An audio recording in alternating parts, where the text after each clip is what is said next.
हर हर महादेव. सर्वांचं स्वागत आहे माझ्या यूट्यूब चॅनलवरती. मी गुरुप्रसाद हुंडेकर आपल्यासमोर आहे मागच्या व्हिडिओचा पुढचा भाग घेऊन. पाठीमागच्या व्हिडिओमध्ये आपण हिमालयातील रहस्यांचा वेध घेतला होता. काही नावं त्यांची आपण पाहिली होती. त्याचा विस्तृत व्हिडिओ आणि प्रत्यक्ष प्रवास कसा करावा याबाबत हा व्हिडिओ आहे. या व्हिडिओमध्ये आपण सुरुवात करणार आहोत पंचकेदारांपैकी सर्वप्रथम सर्वांना आवडीचं आणि सगळ्यांना जिथं जायची इच्छा असते अशा केदारनाथापासून. होय, पंचकेदारांपैकी 2 केदार मध्यमहेश्वर आणि केदारनाथ, याच्यासोबतच पंचप्रयाग आपण पाहिले होते. पंचप्रयागापैकी देवप्रयाग आणि रुद्रप्रयाग अशा 2 प्रयागांचं दर्शनही यात्रेमधून होणार आहे. सोबतच रुद्रप्रयाग, त्रियुगी नारायण, उखीमठ, कालीमठ ह्या अतिशय पवित्र अतिप्राचीन ठिकाणांनाही आपण भेट देणार आहोत. तर चला ह्या भेटीच्या या यात्रेच्या तयारीच्या अनुषंगानं सुरुवातीच्या काही गोष्टी सांगतो की आपण काय काय काळजी घेतली पाहिजे. तर आपण ज्या भागामध्ये जाणार आहोत तो भाग अतिशय पर्वतीय, थंड, कधीही पाऊस येणारा, अस्थिर वातावरणाचा हा भाग आहे. त्यामुळं आपलं शरीर होता होईल तेवढं सुदृढ ठेवलं पाहिजे. म्हणजे काय केलं पाहिजे की आपण दररोज किमान 1 तास चालण्याची महिनाभर प्रॅक्टिस केली पाहिजे. थोडाफार प्राणायाम केला पाहिजे, जेणेकरून या स्वर्गभूमी देवभूमीमध्ये गेल्यानंतर आपण जास्तीत जास्त फिरू शकू आणि कमी त्रासामध्ये आपण हा सुंदर परिसर पाहू शकू. तर आत्ता या ठिकाणाला जायचं म्हणजे आपल्याला नक्की काही तयारीही करावी लागेल. आपल्याला काही साहित्यही घ्यायचं आहे. आवर्जून सर्वांनी लिहून ठेवावं. हे अत्यंत महत्त्वाची माहिती आणि उपयुक्त आपल्याला पडणारी अशी माहिती आहे. तर सगळ्यात पहिल्यांदा आपण जी बॅग घेणार आहोत त्या बॅगेमध्ये काय असलं पाहिजे, तर संपूर्ण यात्रा म्हणजे 8 दिवसाची यात्रा करून यायला जास्तीत जास्त 3 ड्रेस असावेत. ते पण कसे, तर अगदी ट्रॅक पॅन्ट, टी शर्ट हे अगदी वाळायला सोपे असणारे आणि तितकेच वजनाला हलके असणारे असे कपडे असले पाहिजेत, असे ड्रेस असले पाहिजेत. एक चांगल्या क्वालिटीचं स्वेटर असलं पाहिजे आपल्याकडं आणि स्वेटरसोबतच आपल्याकडं रेनकोट असलं पाहिजे. हातमोजे, कानटोपी, एक चांगली छानशी टॉर्च, चांगले बूट, एक ट्रेकिंगसाठी आवश्यक असणारी बॅग, हे आपल्या बॅगेमध्ये महत्त्वाची आणि आवश्यक असणारी गोष्ट आहे. याच्यासोबतच आपल्याला खायला काही वस्तू घ्यायच्यात. तर चिवडा, लाडू असे प्रकार न घेत बसता पौष्टिक, कमी खाण्यामधून आपल्याला सुदृढता देणारे किंवा एनर्जी देणारे पदार्थ आपण घ्यायचेत. आवर्जून मी तुम्हाला सांगू इच्छितो की शेंगदाण्याचे लाडू, ग्लुकोज पावडर, चॉकलेट, ड्रायफ्रूट्स आणि बिस्किट यासारखे पदार्थ आपण ठेवावेत. आणि सोबत काही औषधी आपल्याला ठेवायचे आहेत. उदाहरणार्थ पित्ताच्या गोळ्या, कारण थंड वातावरणामध्ये आपल्याला मळमळू शकतं किंवा पित्ताचा त्रास होऊ शकतो. ताप, सर्दी, अंगदुखी आणि याच्यासोबतच वेदनाशामक स्प्रे, मलमपट्टी आणि भीमसेनी कापूर आपल्याला आवर्जून सोबत ठेवायचं आहे. यासोबत आणखी एक महत्त्वाची गोष्ट आपल्याला घ्यायची आहे बॅगेमध्ये, ते म्हणजे चांगला कॅमेरा असणारा मोबाईल आणि त्या मोबाईलसोबतच आपल्याला एक चांगली छानशी अशी पॉवर बँक ठेवायची आहे. तर आता चला यात्रेला सुरुवात करूया. यात्रेला सुरुवात करत असताना पंचकेदार म्हणजे काय आपण समजून घेऊयात. की पंचकेदाराबद्दल असं सांगितलं जातं, जसं केदारनाथाबद्दल आपण सर्वांनी पाहिलं आहे. माननीय पंतप्रधान तिथे जाऊन आले, अनेक लोक सेलिब्रिटी जाऊन आले, अनेक सिनेमे आले. त्यामुळे प्रचंड आकर्षण असणारं केदारनाथ हे फक्त एक मंदिर नसून 5 मंदिरांचा हा एकूण परिसर आहे. त्याला म्हणतात केदारनाथ यात्रा किंवा पंचकेदार. तर या पंचकेदाराची यात्रा करत असताना आपण समजून घ्यायचं आहे की शिवाने पांडवांवरती नाराज झालेले शिव, कारण पांडवांनी महाभारताच्या युद्धामध्ये स्वतःच्या काकांना, गुरूंना, भावांना मारलेलं होतं. त्यामुळे ते नाराज होते. त्यांनी दर्शन द्यायचं नाही म्हणून काशी विश्वनाथातून निघून आलेले शिव या देवभूमीमध्ये आले आणि त्यांनी वृषभ अर्थात बैलाचं रूप धारण केलेलं होतं आणि त्यांच्या पाठीमागे पांडव आले. तर अशी ती आख्यायिका आहे. आणि त्या आख्यायिकेच्या प्रमाणेच जे आपण केदारनाथ जातो, केदारनाथ येथील शिवलिंग म्हणजे शिवाची पाठ आहे. तर मध्यमहेश्वरचं जे शिवलिंग आहे त्याला नाभी मानलेलं आहे. आणि तुंगनाथ जे विश्वातील सर्वात उंचावरचं शिवमंदिर आहे तिथे त्याच्या भुजा आहेत. तर कल्पेश्वर येथे शिवाच्या जटा आहेत आणि रुद्रनाथ येथे मुख आहे. म्हणजे हा 5 ठिकाणहून पूर्ण वृषभ आकार तयार होतो आणि यालाच केदारनाथ म्हटलं जातं. म्हणूनच मी पहिल्यांदा म्हणलं होतं की केदारनाथ फक्त एक मंदिर, म्हणजे आपण केदारनाथाला जातोय तर शिवाच्या पाठीचं दर्शन घेऊन येतोय. आणि याच्यासोबत थोडक्यात सप्तबद्री आहेत. बद्रीनाथाचे 7 मंदिरांचा परिसर मिळून सप्तबद्री तयार झालेला आहे. आणि 5 नद्यांचे संगम आहेत, 5 प्रमुख नद्यांचे संगम, ज्याला आपण गंगा म्हणून ओळखतो आणि त्याला म्हटलेलं आहे पंचप्रयाग. तर अशा पंचप्रयाग आणि पंचकेदार यापैकी 2 केदार आणि 2 प्रयाग याचं दर्शन आपल्याला आजच्या या व्हिडिओच्या माध्यमातून करता येणार आहे. आणि आणखीही काही रहस्यपूर्ण प्राचीन मंदिर आहेत, त्यांचीही आपण दर्शन करणार आहोत. तर चला सुरू करूयात. आपला पहिला मुक्काम जो असेल तो असेल हरिद्वारमध्ये. देवांच्या देवभूमीचं प्रवेशद्वार म्हणजे हरिद्वार. आणि त्या हरिद्वारमध्ये गेल्यानंतर आपल्याला काय करता येईल, तर आपल्याला मोफत राहण्याची तिथे व्यवस्था आहे. शांतिकुंज नावाचा आश्रम आहे, तिथं आपल्याला मोफत राहण्याची व्यवस्था आहे. तर त्याच्या गायत्री परिवाराचं हे आश्रम आहे आणि तिथे 2 दिवस आपल्याला निशुल्क राहता येऊ शकतं. तर हरिद्वारमध्ये कुठल्या कुठल्या ठिकाणांना आपण भेट द्यायची आहे, तर पहिल्यांदा आपण पाहणार आहोत हर की पौडी येथील गंगा आरती. अतिशय सुंदर आणि विश्वप्रसिद्ध अशी गंगा आरती दररोज संध्याकाळी हर की पौडी येथे होते. यानंतरचं मंदिर आहे मनसा देवी. देवी मनसा नवसाला पावणारी म्हणून सबंध देवभूमीमध्ये प्रसिद्ध आहे. अशा मनसा देवीचं आवर्जून आपण सर्वांनी दर्शन घ्यायचं आहे. तिथे रोपवे सुद्धा आहे. एक देवीचं मंदिर इथं आहे, त्याचं नाव आहे चंडी देवी. आवर्जून प्राचीन या मंदिराचं आपण दर्शन घ्यायचं आहे. सतयुगातील आणखी एक ठिकाण या हरिद्वारमध्ये आहे, ते म्हणजे अंजनेय पर्वत. अंजनी माता हिने मारुतीरायाच्या जन्माच्या अगोदर त्यांचा जन्म व्हावा म्हणून तप केलेलं हे अतिशय प्राचीन ठिकाणातलं डोंगरावरचं मंदिर आहे. अतिशय जाज्वल्य असं ठिकाणचं हे मंदिर. इथं देखील आपण आवर्जून सर्वांनी जायचं आहे. यासोबतच या हरिद्वारमध्ये अतिशय प्रसिद्ध असणारे आणखी काही मंदिर आहेत.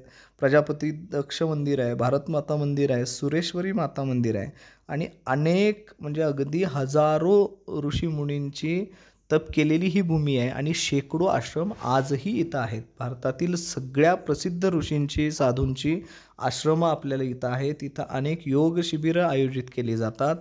गंगा नदीच्या काठावरती अनेक ठिकाणी आत्ता प्रत्येक आश्रमाने देखील आरती सुरू केलेली आहे. असं हे हरिद्वार आहे, परंतु आपल्याला पुढचा प्रवास बघायचा आहे आणि मर्यादित वेळेत संपवायचा आहे. त्यामुळं मी हरिद्वारची फारशी माहिती न देता थांबवतो, कारण हा बऱ्याच जणांनी पाहिलेला आणि शेअर केलेला भाग आहे.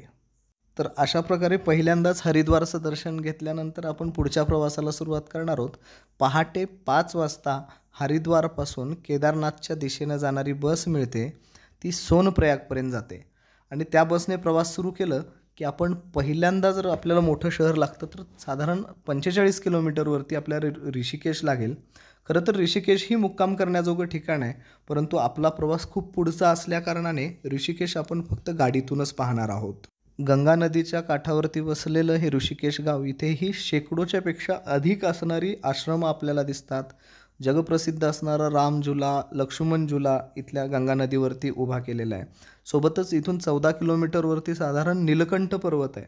नीलकंठ पर्वतावरती शिवाने जे विष प्राशन केलं होतं आणि विष प्राशन केलेलं ते ठिकाण म्हणून प्रसिद्ध आहे आणि तिथं मोठं असं नीलकंठ महादेवाचं मंदिर आहे.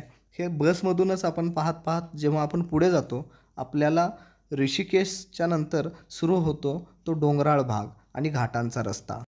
ऋषिकेशवरून निघालेली बस साधारण 11 वाजायच्या आसपास देवप्रयागला इथे पोचलेली असेल. देवप्रयाग हे पंचप्रयागापैकी एक ठिकाण असून या ठिकाणी अलकनंदा आणि भगीरथी नदी या दोनोंचा संगम होतो आणि इथून पुढे ती नदी गंगा म्हणून ओळखली जाते. या देवप्रयागची महती अशी आहे की साक्षात प्रभू श्रीरामचंद्रांनी रावणाच्या हत्येचं पाप नष्ट व्हावं म्हणून या नदी किनाऱ्यावरती तप केलेलं आहे आणि त्यांनी जिथं तप केलं त्या शिळा तिथं उपलब्ध आहेत. इतकंच नाही तर एका शिळेवरती साक्षात प्रभू श्रीरामचंद्राच्या पायाचे ठसे देखील इथे दिसलेले आहेत. आणि स्वर्गातून गंगा आली आणि गंगेच्या सोबत अनेक देव पृथ्वीवर आले आणि त्यांनी या भागामध्ये वास केला, अशी ही एक वंद्यता आहे. तर असे अतिशय प्राचीन पवित्र असणारं हे देवप्रयाग एक तासभर थांबून आपण नक्की पाहायला पाहिजे. आपण जर स्वतंत्र कार केली नसेल, कॅब केली नसेल, तर मी आपल्या सगळ्यांना अशी विनंती करेन की आपण सर्वांनी हरिद्वारहून जाताना पहिल्यांदा देवप्रयागला थांबलं पाहिजे. आपली बसचं तिकीट तिथं देवप्रयागपर्यंतच काढावं आणि देवप्रयागचं दर्शन घ्यावं आणि मग पुढील प्रवासाला सुरुवात करावी. देवप्रयागनंतर आपल्याला महत्त्वाचं पुढचं प्राचीन असं शहर लागणार आहे श्रीनगर. श्रीनगर जम्मू काश्मीरमधलं नाही तर उत्तराखंडमध्ये श्रीनगर नावाचं एक प्राचीन शहर आहे. ते प्राचीन यासाठी की पुरातत्व संशोधन करणाऱ्या काही लोकांना 3000 वर्षापेक्षा जुन्या संस्कृतीचे इथे वसाहतीचे पुरावे सापडलेले आहेत. सोबतच या श्रीनगरचा इतिहास असा सांगतो की जगप्रसिद्ध असणारी जी श्रीविद्या आहे ती सर्वप्रथम राजा सत्यसंग याला इथंच मिळालेली होती. यासोबतच या श्रीनगरमध्ये अनेक आपल्याला पौराणिक आणि ऐतिहासिक संदर्भ सापडणार आहेत. म्हणजे नारद मुनींचा असेल, श्रीकृष्णपुत्र अनिरुद्धाचा असेल किंवा पांडव गंधमाधव पर्वताच्या दिशेने जात असताना इथे थांबले होते. असा हा पौराणिक शहर आणि इथं जगातलं पहिलं श्रीयंत्र आहे. दगडामध्ये कोरलेलं श्रीयंत्र आणि त्याच्यावरतीच हे प्राचीन शहर वसलेलं होतं, जे आजही या नदीत आहे. आणि साधारण 30-40 वर्षापूर्वी ते स्पष्टपणे दिसायचं. आता नदीच्या पाण्याखाली आहे. पाणी आटल्यानंतर आजही इथं आपण जगातलं पहिलं श्रीयंत्र जे दगडामध्ये कोरलेलं होतं ते आपण बघू शकतो. आणि एकूणच असं पवित्र श्रींचं क्षेत्र म्हणून श्रीनगर असं प्रसिद्ध असणारं हे शहर आहे. श्रीनगरपासून पुढे गेल्यावर आपल्याला महत्त्वाचं शहर लागणार आहे. त्याचं नाव आहे रुद्रप्रयाग. जिल्ह्याचं हे ठिकाण आणि पंचप्रयागापैकी एक प्रयाग रुद्रप्रयाग. या रुद्रप्रयागाला अशी मान्यता आहे की इथे मंदाकिनी आणि अलकनंदा नदीचा संगम होतो. दुसरं प्राचीन रुद्रेश्वराचं मंदिर इथं आहे. सोबत इथे एक शिळा आहे जी नारद शिळा म्हणून प्रसिद्ध आहे, ज्याच्यावरती नारद मुनींनी बसून तप केलेलं आहे. सोबतच इथे आणखी एक प्राचीन मंदिर आहे. प्राचीन मंदिराचं नाव आहे कोटेश्वर महादेव. कोटेश्वर महादेव रुद्रप्रयागमध्ये अतिशय सुंदर नदीच्या कडेला वसलेलं हे मंदिर असून साक्षात शिवाने इथे तप केलेलं आहे. म्हणजेच साक्षात शिवाचा स्पर्श झालेली अतिशय प्राचीन अशी ही जागा आहे. आणि इथं नैसर्गिकरित्या निर्माण झालेलं शिवलिंग देखील आहे, ज्याच्यावरती अखंड जलस्रोत आहे. म्हणजे अखंड पाणी पडणारा असं अतिशय प्राचीन मंदिर आहे. आवर्जून अतिशय सुंदर पवित्र प्राचीन ठिकाणी आपण भेट दिलीच पाहिजे. पुढच्या मुक्कामात आपण थेट सोनप्रयागला मुक्कामीच जाणार आहोत. त्यामुळं आवर्जून आपण ह्या मधल्या ठिकाणाला भेट द्यायची, घाई करायचं नाही. कारण पूर्वीच्या काळी असं होतं की डोंगराळ भागामध्ये प्रवास करायला घाटांचे रस्ते, अरुंद रस्ते होते. पण 2014 नंतर इथं चांगल्या रस्त्यांची निर्मिती या सरकारने देखील केलेली आहे. आणि आपण थोडासा रात्रीच्या अंधारात म्हणजे 9-10 वाजेपर्यंत आपण सहज प्रवास करू शकू. पूर्वी 7-8च्या नंतर प्रवास केला जात नव्हता, वाहनं मिळत नव्हती. पण आता ती परिस्थिती नाही. त्यामुळं आपण या मधल्या ठिकाणांना थांबलं पाहिजे. हेही तितकीच पवित्र ठिकाणं आहेत. आणि मी या ठिकाणाबद्दल संक्षिप्त माहिती देतो आहे कारण आपल्याला व्हिडिओला मर्यादा आहे. त्यामुळं आपण रुद्रप्रयाग इथं देखील अनेक आश्रम आहेत, अनेक ठिकाणी राहण्याची व्यवस्था आहे. तर हे रुद्रप्रयागचं आपण दर्शन घेणार आहोत आणि पुढील प्रवासाला लगेच सुरुवात करणार आहोत सोनप्रयागच्या दिशेने. रुद्रप्रयागाच्या दर्शनानंतर आपण पुढे निघणार आहोत सोनप्रयागच्या दिशेने. सोनप्रयाग असं ठिकाण आहे, केदारनाथला जात असताना आपली गाडी आपण जास्तीत जास्त, गाडी असेल कॅब असेल, आपले वाहन फक्त आपण सोनप्रयागपर्यंत नेऊ शकतो. सोनप्रयाग ते गौरीकुंड हा प्रवास तिथल्या स्थानिक वाहनांनीच करावा. तिथल्या स्थानिकांना रोजगार मिळावा यासाठीची ती व्यवस्था आहे. आणि सोनप्रयाग गौरीकुंडच्या तुलनेत मोठं ठिकाण असल्याकारणाने आपण सोनप्रयागलाच मुक्काम करावं असं मी सुचवेन. साधारण 400 रुपयांपासूनच्या रूम या सोनप्रयागमध्ये आपल्याला उपलब्ध आहेत.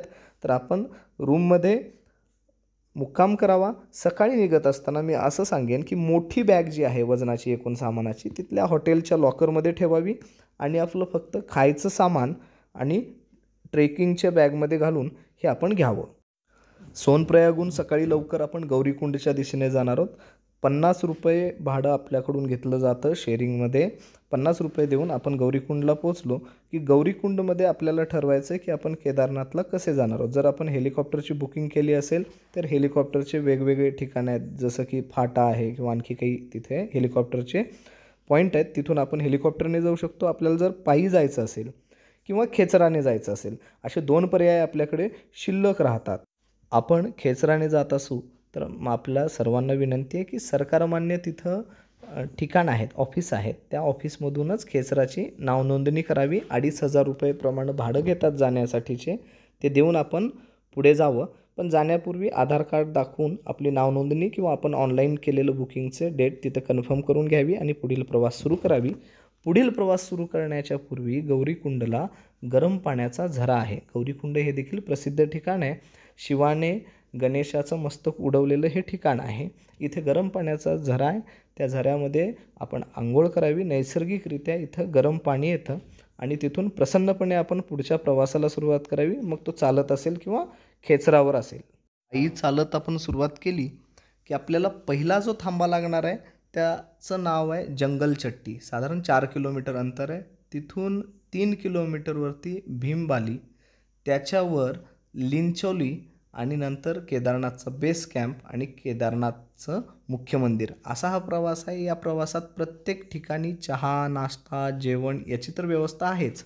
सोबत चिकित्सालय, समजा आपल्याला आरोग्याच्या काही समस्या उद्भवल्या तर तिथे दवाखान्याची व्यवस्था आहे.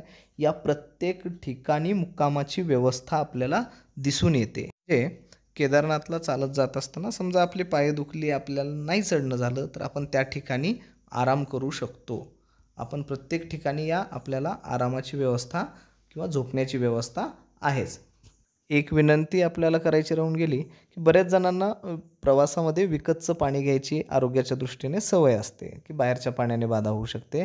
परंतु आपण ऋषिकेशच्या पुढे निघाल्यानंतर रस्त्याच्या कडेला जंगलातून किंवा डोंगरातून येणारं जे पाणी आहे ते बिसलेरीपेक्षा अधिक स्वच्छ आणि आरोग्याला चांगलं असणारं पाणी आहे. त्यामुळे पाण्याची बाटली कुणी विकत घेऊ नये. केदारनाथला वरती पोचल्यानंतर जो बेस कॅम्प आहे, बेस कॅम्प ते मंदिराचं अंतर साधारण 1 किलोमीटरचं आहे. तर तिथूनच आपण रूम शोधायला सुरुवात करावी किंवा आपल्याला मुक्कामासाठीची जागा निश्चिती करावी. कारण एखाद्या वेळेस गर्दी वाढली तर आपल्याला रूम मिळायला अडचण होते. 500 रुपयापासून 5,000 रुपयेपर्यंतच्या रूम इथे उपलब्ध आहेत. तर आपल्याला आपल्या सोयीनुसार आपण रूम बुक करावी आणि नंतर दर्शनाला जावं असं मी सूचित करतो. खरं तर ओढ असते दर्शनाची, परंतु थोडा आराम करून मग आपण दर्शनाला जावं. खरं तर या मंदिराला पाहून आपला थकवा कुठल्या कुठे पळून जातो.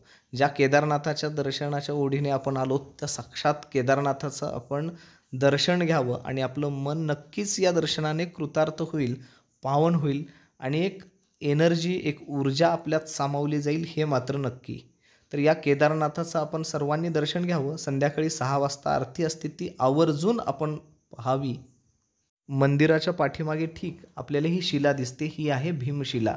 या भीमशिलेमुळेच 2013च्या प्रलयामध्ये हे केदारनाथाचं मंदिर सुखरूप राहिलेलं आहे. अशी देवानेच पाठवलेल्या या भीमशिलेचं आपण दर्शन करावं. सोबतच केदारनाथमध्ये उदककुंड, भैरव मंदिर आहे, त्याचंही आपण दर्शन करावं आणि आपण मुक्काम करून परतीच्या प्रवासाला निघावं. परतीचा प्रवास करून आपण गौरीकुंड आणि गौरीकुंड ते सोनप्रयागला पोहोचणार आहोत. मनामध्ये केदारनाथाच्या असंख्य आठवणी घेऊन रस्त्यामध्ये लागलेले कित्येक सुंदर झरे असतील, कित्येक पाण्याचे प्रवाह असतील, पक्षी असतील आणि जो आत्मिक आनंद असेल तो घेऊन आपण परत येणार आहोत आपल्या ठिकाणी, म्हणजे सोनप्रयाग येथे. केदारनाथाचं दर्शन घेऊन सोनप्रयागला मुक्कामी आल्यानंतर सकाळी लवकर आपण निघणार आहोत त्रियुगी नारायणाचं दर्शन घ्यायला. त्रियुगी नारायणाचं मंदिर हे तितकंच प्राचीन आहे जितकं केदारनाथाचं मंदिर आहे. कदाचित त्याहूनही प्राचीन हे मंदिर असणार आहे, कारण शिव पार्वती विवाह या ठिकाणी झाला आणि साक्षात भगवान विष्णूंनी भाऊ म्हणून जी कर्तव्य लग्नात असतात ती पार्वतीचा भाऊ म्हणून ती कर्तव्य पार पाडली आणि त्या लग्नामध्ये प्रज्वलित केलेला अग्नी आपल्याला ह्या जो फोटोमध्ये दिसतोय तोच अग्नी आहे जो अखंड आजपर्यंत आहे, धुनीच्या माध्यमातून ठेवलेला आहे तिथल्या लोकांनी. या ठिकाणी नवदाम्पत्य आपल्या वैवाहिक जीवनासाठी आशीर्वाद म्हणून तिथली राख घेऊन जातात. असं हे प्राचीन मंदिर जे त्रियुगी नारायणाचं आहे, 3 युगांचं साक्ष देणारं मंदिर म्हणूनही प्रसिद्ध आहे. यासोबतच इथं काही कुंड आहेत. इथं जे कुंड आहे या कुंडाचं नाव विष्णुकुंड, ब्रह्मकुंड, रुद्रकुंड आणि सरस्वती कुंड आहे. या कुंडाची अशी मान्यता आहे की रुद्रकुंडामध्ये स्नान केलं जातं, विष्णुकुंडामध्ये मार्जन केलं जातं, तर ब्रह्मकुंडामध्ये आचमन केलं जातं आणि सरस्वती कुंडामध्ये आपल्या पूर्वजांना तर्पण दिलं जातं. असं हे प्राचीन कुंड इथं आहे. याच्या पुढचं ठिकाण आपलं आहे उखीमठ. उखीमठ हे ते ठिकाण आहे जिथं केदारनाथाचं मंदिर शीतकालामध्ये म्हणजे बर्फ पडत असताना दरवर्षी भाऊबीजेच्या दिवशी बंद होतं. तिथून पालखीद्वारे श्रींची प्रतिमा आणली जाते आणि साधारण 6 महिने म्हणजे अक्षय तृतीयेपर्यंत या उखीमठमध्ये त्याची पूजा केली जाते. अर्थातच केदारनाथाचं 6 महिने मुक्काम हा उखीमठमध्ये असतो असं हे ठिकाण आहे. उखीमठ अतिशय प्राचीन आहे. इथं ओंकारेश्वरसह अनेक मंदिर आहेत. तिथं आपल्याला मुक्काम करायचा आहे. आपल्याला 300 ते 400 रुपयापर्यंत इथं रूम सहज उपलब्ध होतात. उखीमठला आलेल्या दिवशीच म्हणजे दुपारी आपण उखीमठला पोचलेलो असो, आपण दर्शनाला जाऊयात कालीमठला. कालीमठ हे अतिशय प्राचीन सरस्वती नदीच्या काठी वसलेलं शहर आहे. रक्तबीज नावाचा जो असुर होता त्याचा वध करण्यासाठी देवीने अवतार घेतला आणि त्याचा वध केल्यानंतर देवी इथूनच लुप्त झालं असं हे ठिकाण आहे. प्राचीन मंदिर आहे. सोबतच इथं अनेक सिद्ध तांत्रिक असतील, अघोरी लोक असतील, ते वास्तव्यात होती आणि येत राहतात. इथं एक रहस्यमयी श्रीयंत्र आहे जे वर्षभर चांदीच्या ताटाखालीच बंदिस्त असतं. त्याची नवरात्रातल्या अष्टमीलाच फक्त काढून पूजा केली जाते. तिथे लक्ष्मी मंदिरासह आणखी मंदिरं आहेत. या सगळ्यांचं आपण दर्शन करायचं आहे. कालीमठच्या नंतर आपण मुक्कामी येणार आहोत आपल्या उखीमठला. उखीमठहून आपला पुढचा प्रवास आहे मध्य महेश्वरला. मध्य महेश्वर म्हणजे द्वितीय केदार. खरं तर केदारनाथापेक्षा अतिशय अवघड असा हा ट्रेक आहे. किमान 2 दिवस आपल्याला इथे जायला यायला लागणार आहेत. असं अतिशय केदारनाथापेक्षा अवघड, त्याच्यापेक्षा सुंदर मी म्हणेन, कारण केदारनाथला आजकाल गर्दी खूप आहे. कमी गर्दी असणारं, निसर्गाने नटलेलं, जंगलातून जावं लागणारं असं हे द्वितीय केदाराचं अर्थातच मध्य महेश्वराचं मंदिर. याला जात असताना आपल्याला रासी गावापर्यंत आपल्याला गाडी नेता येईल, परंतु रासीपासून मात्र आपल्याला पायीच सुरुवात करावी लागेल चालायला. रासी, गौनधार, बंटोली, खटारा आणि नानू अशी ठिकाणं आपल्याला लागतील. ही ठिकाणं म्हणजे गावे आहेत. इथे राहण्याची, जेवण्याची व्यवस्था आहे. म्हणजे हा सुरक्षित पण जंगल आणि ट्रेकचा अनुभव देणारी ही यात्रा असणार आहे. या ट्रेकला सुरुवात करत असताना आपल्यासोबत काही साहित्य आवर्जून असलं पाहिजे. या ट्रेकला सुरुवात करत असताना अगदी गरजेचं आणि महत्त्वाचं सामानच आपण सोबत घेणार आहोत. आपल्या बॅगेत अंगावरचे कपडे आणि एखादाच एक्स्ट्रा ड्रेस, रेनकोट, आपलं स्वेटर, हँड टोपी, बॅटरी, टॉर्च याची खात्री करून घेणार आहोत. आणि आपण आपल्या हातामध्ये एक काठी घ्यायची आहे, साधारण 2-2.5 फुटापर्यंत 3 फुटापर्यंतची काठी, जी आपल्याला चढायला मदत करेल. हे सगळं साहित्य घेऊन आपण आपल्या प्रवासाला सुरुवात करणार आहोत. औषधाची बॅग आपल्या बॅगेत आहे की नाही खात्री करायची आहे आणि पॉवर बँक फुल चार्ज करून आपल्याला सोबत घ्यायचा आहे. आपला पहिला मुक्काम हा नानू गावामध्ये पडतो. तर दुसऱ्या मुक्कामात आपण मध्य महेश्वरला पोहोचतो. मध्य महेश्वरला पोचल्यानंतर तिथलं मंदिर आहे जे आपण मगाशी सांगितल्याप्रमाणे मध्य महेश्वराचं मंदिर आहे आणि त्याच्यावरती 2 किलोमीटर आपण ज्यावेळेस चालत जाऊ त्यावेळेस वृद्ध किंवा बुढा मध्य महेश्वर मंदिर असं म्हणून ओळखलं जाणारं ठिकाण आहे. वरती म्हणजे इतक्या समुद्र सपाटीपासून आपण साधारण 4,500 मीटर उंचीवर चालत गेल्यानंतर आपल्याला सपाट हिरवंगार मैदान लागतं. समोरच्या बाजूला दिसणारा हिमालय अतिशय स्वर्गाला साजेसा असा नजारा आपल्याला दिसतो आणि मन तृप्त होतं. त्या भगवंताचं आपण दर्शन घ्यावं. मी तिथले जास्तीचे फोटो यासाठी टाकत नाही आहे की तो आनंद तुम्ही तिथं प्रत्यक्ष जाऊन अनुभवा. मी तिथं गेलेलो आहे, तिथले फोटो आहेत, पण तिथले फोटो, तिथले आणखी व्हिडिओ जर शेअर केलं तर ती उत्सुकता, तो आनंद तुम्हाला मिळणार नाही जो तिथं गेल्यावर प्रत्यक्ष अनुभवायचा आहे. म्हणून ते तुम्हाला विनंती करेन, तुम्ही देखील ते फोटो व्हिडिओ बघू नका, प्रत्यक्ष ती जागा बघा. हा सगळा दर्शनाचा भाग करायचा आहे. आध्यात्मिक, सांस्कृतिक, नैसर्गिक असं अतिशय सुंदर दर्शन आपण तिथं घेणार आहोत. आणि आपलं मन भरणार नाही, आपल्याला जावंसं वाटणार नाही, पण तरीसुद्धा आपला 7वा दिवस आहे आणि आपल्याला परत निघावं लागेल. आणि ज्यावेळेस आपण परत निघू तेव्हा आपल्या सोयीप्रमाणे, म्हणजे आपल्याला शक्य झालं तर थेट खाली यावं चालत नॉनस्टॉप, किंवा मधल्या गावांमध्ये मुक्काम होत असेल, आपल्या शारीरिक क्षमतेनुसार मुक्काम करावा लागला मध्ये, तर मध्ये करायला हरकत नाही, तो मुक्काम करावा. आपल्या मनामध्ये सर्व आठवणी सामावून घ्याव्या आणि आपण परतीच्या प्रवासाच्या दिशेने निघावं. उखीमठवरून जात असताना शक्य झाल्यास अगस्ती मुनींचं पर्वत लागतो, गुहा लागते, अगस्ती मुनीचं दर्शन शक्य झाल्यास करावे आणि परतीच्या प्रवासाला निघावे हरिद्वारला. किंवा आपण विमानाने जाणार असाल तर देहरादूनला जावं किंवा आपल्या पुढच्या प्रवासाला तिथून सुरुवात परतीच्या करावी.